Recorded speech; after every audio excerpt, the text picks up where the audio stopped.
Hello guys, welcome to चारापोना में आप सबका फिर से एक बार स्वागत है। तो दोस्तों, आज की वीडियो में मैं आप लोगों के सामने एग्जैक्ट कुछ डेट्स रखूंगा, यानी अगले आने वाले जो डेट्स है उस डेट में कौन कौन सी डेट में क्या क्या होने वाले हैं, और साथ ही साथ जो कोर्ट के तरफ से पीआईएल सबमिट किया गया था, कोर्ट के तरफ से पीआईएल सबमिट करने के बाद आदित्य ठाकरे ने उस पीआईएल को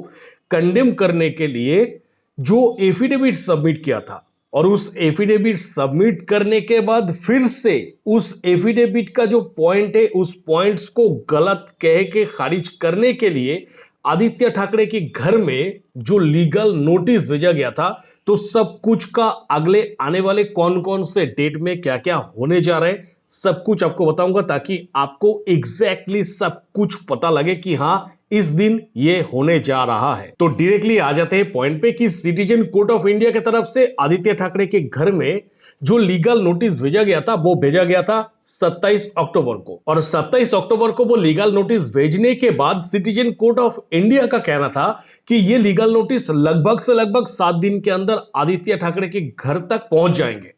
उनको लीगल नोटिस भेजा जा चुका है, डिस्पैच हो चुका है, मिल जाएगा उनको। तो 7 दिन जो है वो, अगर 27 तारीख से मैं 7 दिन का काउंट करूं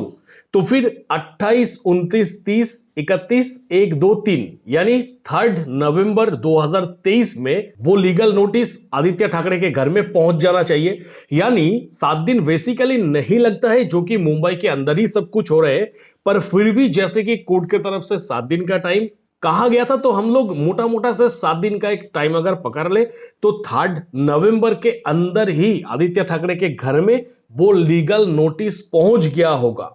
अब वो लीगल नोटिस पहुंचने के बाद अगला जो प्रक्रिया है वो प्रक्रिया कब और कैसे होगा वो मैं आपको डेट्स के साथ बता रहा हूं। तो वो लीगल नोटिस में यह कहा गया है कि वो लीगल नोटिस आदित्य ठाकरे को रिसीव होने की 3 दिन के अंदर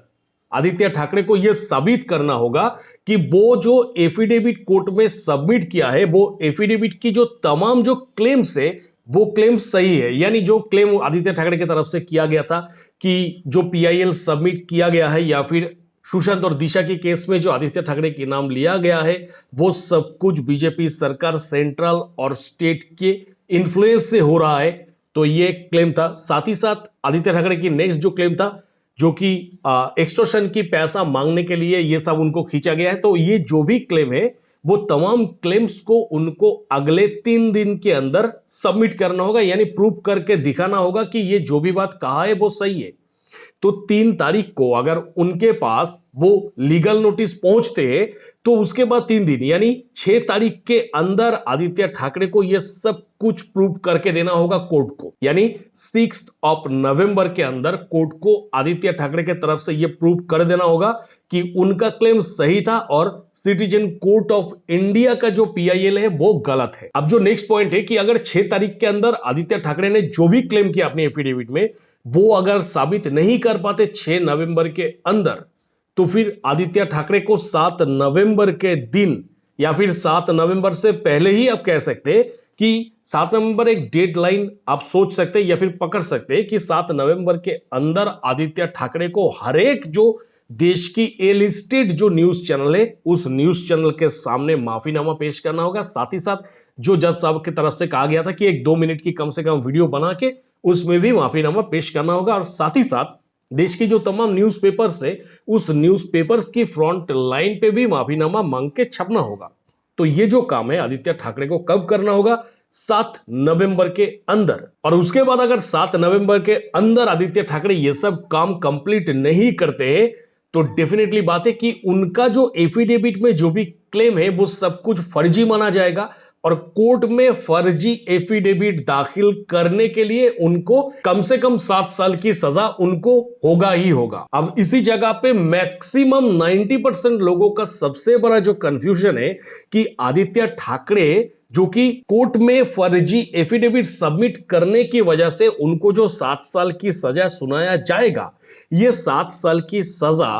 क्या सिटीजन कोर्ट ऑफ इंडिया देगा? नहीं, सिटीजन कोर्ट ऑफ इंडिया कोई सजा नहीं देगा। सिटीजन कोर्ट ऑफ इंडिया जो है वो हमारे सामने बस ये प्रेजेंट कर रहे हैं कि आदित्य ठाकरे कैसे गलत है और उनकी गलती को लेके हाई कोर्ट में सबमिट किया गया है और उसी के हिसाब से हाई कोर्ट उनको सजा देगा, ना ही सिटीजन कोर्ट ऑफ इंडिया। क्योंकि ये जो लीगल नोटिस आदित्य ठाकरे के पास गया है वो सिटीजन कोर्ट ऑफ इंडिया ने नहीं भेजा, ये भेजा गया है हाई कोर्ट के तरफ से। तो जो भी प्रूव करना है वो हाई कोर्ट में जाके प्रूव करना होगा। आदित्य ठाकरे ने जो एफिडेविट सबमिट किया है वो सिटीजन कोर्ट ऑफ इंडिया के पास नहीं किया है, वो हाई कोर्ट में किया है। तो हाई कोर्ट में फर्जी एफिडेविट के वजह से हाई कोर्ट उनको 7 साल की सजा देगा। यानी आने वाले 7 या फिर 8 तारीख के अंदर आदित्य ठाकरे का इस पर या फिर उस पर हो जाएगा। बिकॉज मेरे हिसाब से तो सबसे ज्यादा चांसेस है कि आदित्य ठाकरे को यह फर्जी एफिडेविट के लिए ही 7 साल की सजा सुनाया जाए, क्योंकि